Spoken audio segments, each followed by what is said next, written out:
Hello everyone, मैं आपकी commerce teacher Sonam Patel. आज मैं आपको समझा रही हूँ पुस्तपालन के उद्देश्य। चैप्टर आपका पुस्तपालन चल रहा है और आज हम इसके उद्देश्य के बारे में जानकारी लेंगे। देखिए यहाँ पर आपके पुस्तपालन के कुछ प्रमुख उद्देश्य दे रखे हैं, वो निम्नलिखित हैं। सबसे पहले है आपका रोकड़ का ज्ञान।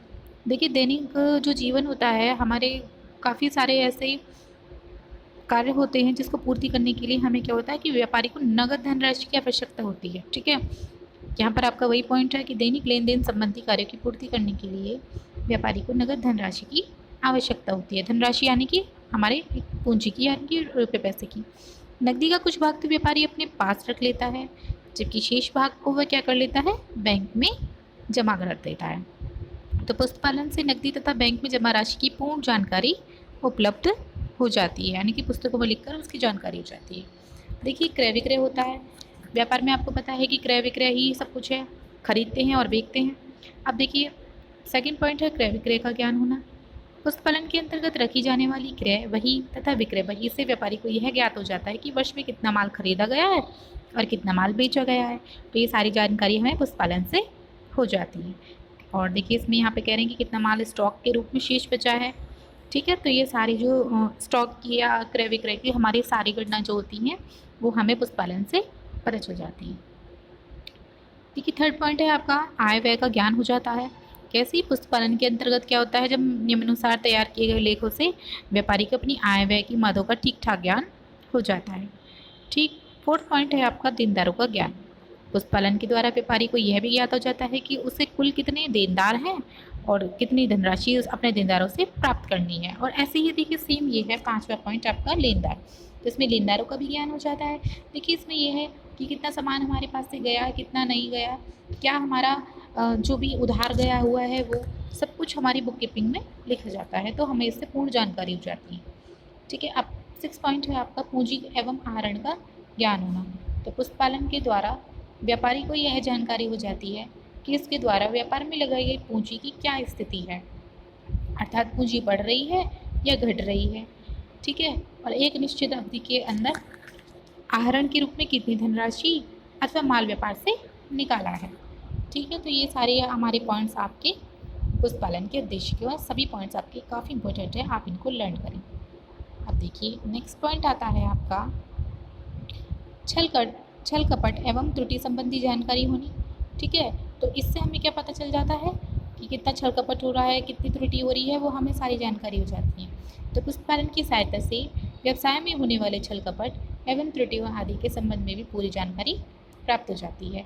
आपका 8वां पॉइंट है लाभ हानि का भी ज्ञात हो जाता है। ठीक है, कि व्यापार में हमें आज कितना लाभ हुआ है और कितना हमें हानि हो रही है। 9 पॉइंट है आपका आर्थिक स्थिति की जानकारी हो जाती है कि पुस्तपालन के अंतर्गत क्या होता है कि प्रत्येक वर्ष व्यापारिक स्थिति ज्ञात करने हेतु तो एक निश्चित तिथि को आर्थिक चिट्ठा तैयार किया जाता है। ठीक है, एक बैलेंस शीट तैयार की जाती है लास्ट में, यानी कि ईयर के लास्ट में। तो व्यापारी को आर्थिक चिट्ठे के द्वारा अपनी वास्तविक आर्थिक स्थिति एवं संपत्तियों और दायित्वों का भी ज्ञान हो जाता है। चलते हैं आगे, आपका पॉइंट है 10। ठीक है, लाभ हानि के कारणों का ज्ञान हो जाना। लाभ हानि का ज्ञान कैसे होना, जो कारण रह जाते हैं कि किस तरीके से हमें लाभ हो गई या किस तरीके से हमें हानि हो गई। ठीक है, तो अभी देखिए पढ़ते हैं वाला पॉइंट। अपनी लेखा पुस्तकों का अध्ययन करके कोई व्यापारी प्राप्त होने वाले परिणामों की जानकारी प्राप्त करके अपने व्यापार की उन्नति के लिए समुचित कदम उठा सकता है। परिणामों के आधार पर यदि लाभ की स्थिति का आभास होता है तभी वह लाभों में निरंतर वृद्धि करता है। देखिए जब आपको पता चलेगा हमें इस चीज़ से लाभ हो रहा है, इतनी बचत करके हो रहा है, या इस व्यापार में ये सामान रखने से, देखिए आपके क्या होता है कि व्यापार में काफ़ी तरह के व्यवसाय खुलते हैं। आपको पता है कि हमें इस चीज़ से लाभ हो रहा है, जैसे कपड़ों के उससे है कि कपड़े की दुकान कर लिया, हमें इस कपड़े में से ज़्यादा फ़ायदा है या इस सामान से ज़्यादा फ़ायदा है, या भौतिक वस्तुएँ काफ़ी सारी होती हैं। ठीक है, तो वो क्या करेगा, अपने लाभ में निरंतर वृद्धि करेगा। ठीक है, उसके प्रयास करेगा जब उसे पता चलेगा कि हमारे निरंतर लाभ हो रहा है और हर व्यक्ति लाभ ही कमाना चाहता है।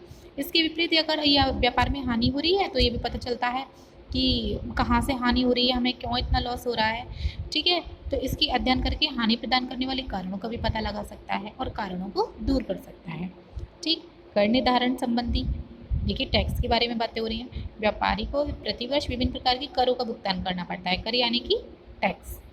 जैसे कि वाणिज्य कर, आयकर, सेवा कर, उत्पादन कर, सीमा शुल्क, आयात निर्यात। देखिए ऐसे काफ़ी सारे क्या होते हैं, कर होते हैं।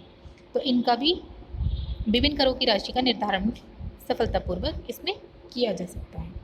भावी आवश्यकता का अनुमान, व्यापारी अपने खातों के द्वारा व्यापार संबंधी भावी आवश्यकता का अनुमान सहज ही लगा सकता है। देखिए जैसे यहाँ पर आपका एक एग्जाम्पल दिया हुआ है, उसे भविष्य में वांछित लक्ष्य की पूर्ति हेतु कितने मात्रा में पूंजी एवं अन्य अन्य साधनों की आवश्यकता होगी, इसका अनुमान पुस्तकालन के अंतर्गत रखी जाने वाली पुस्तक में सरलतापूर्वक लगाया जा सकता है। ठीक है, आपके पॉइंट है, आप इन्हें अच्छे से तैयार करें। अब देखिए इसके लाभ और महत्व के बारे में हम जानकारी लेते हैं कि वर्तमान में किसी व्यापार के सफल संचालन के लिए पुस्तकालन का ज्ञान अनिवार्य होना चाहिए। पुस्तकालन से व्यापारी को अनेक लाभ प्राप्त होते हैं। अब हम देखिए लाभ के कुछ प्रमुख लाभ हैं वो निम्नलिखित हैं, जैसे कि भूल से बचाव, क्या भूल कर ली है हमने, ठीक है, व्यापार में, तो उससे बचाव हो जाता है। जैसे कि व्यापार की स्मरण शक्ति कितनी भी विकसित क्यों ना हो, लेकिन प्रत्येक व्यक्ति लेन देन को याद नहीं रख सकता। अब आप जानते हैं कि जब हम देखिए मान लीजिए एक छोटी सी कपड़ों की ही दुकान है, ठीक है, सुबह से शाम तक पता नहीं कितने तरीके के व्यक्ति आते हैं, कुछ को तो हम ध्यान रखते हैं और कुछ का नहीं रहता है। तो क्या होता है, जब हम अपनी पुस्तकों में लेखा रख लेते हैं तो हमें वो लेन देन भी याद रह जाते हैं, तो भूल से बचाव हो जाता है। वैधानिक प्रमाण सेकंड पॉइंट है आपका, उचित रूप से रखी गई लेखा पुस्तकें न्यायालय में विश्वसनीय प्रमाण का कार्य करती हैं। ठीक है, अब देखिए यहाँ पे पॉइंट बहुत ही आपका अच्छा और इम्पोर्टेंट है ये वाला, ठीक है, कि क्रय विक्रय का आपके देखिए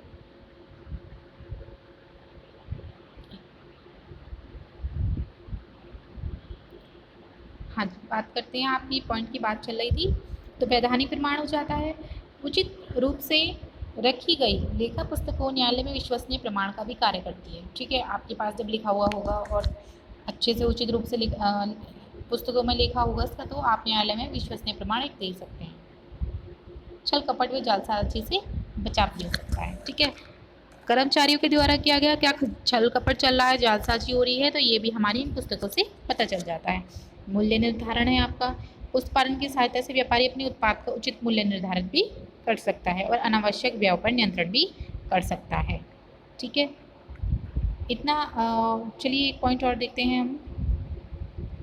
देखिए इसमें सारे ये पॉइंट हैं, शिक्षा जैसे कर निर्धारण की सहायता, ठीक है, व्यापार की आर्थिक स्थिति का भी ज्ञान हम इससे लगा सकते हैं, दिवालिया होने पर भी शीघ्र छुटकारा हो सकता है। पढ़ते हैं ये वाला पॉइंट 8वां, दिवालिया होने का शीघ्र छुटकारा कैसे। किसी भी व्यापार में निरंतर हानि होती है ना, तो वो क्या होता है, जब आपकी हानि होती रहती है तो वो दिवालिया घोषित हो जाते हैं। तो देखिए यहाँ पर अपनी लेखा पुस्तक को न्यायालय में दिखाकर भी अपने दिवालिया घोषित करा जा सकता है। व्यापार में तुलनात्मक अध्ययन में सहायक हो जाता है, व्यापार में मूल्यांकन में सहायक है, शीघ्र निर्णय लेने में सहायक हो जाता है, भावी नीति निर्धारण में सहायक हो जाता है। भावी नीति निर्धारण में सहायक कैसे कि पुस्तकालन के अंतर्गत जब रखी हुई लेखा पुस्तक होती है तो उससे वांछित तथ्यों का तुलनात्मक अध्ययन एवं विश्लेषण करके अपने उपरांत भावी नीतियों को निर्धारित करने की सहायता प्राप्त होती है। जिसे देखिए यहाँ पे एग्जाम्पल दे रखी है कि क्रय विक्रय, आय व्यय, संपत्ति दायित्व आदि का।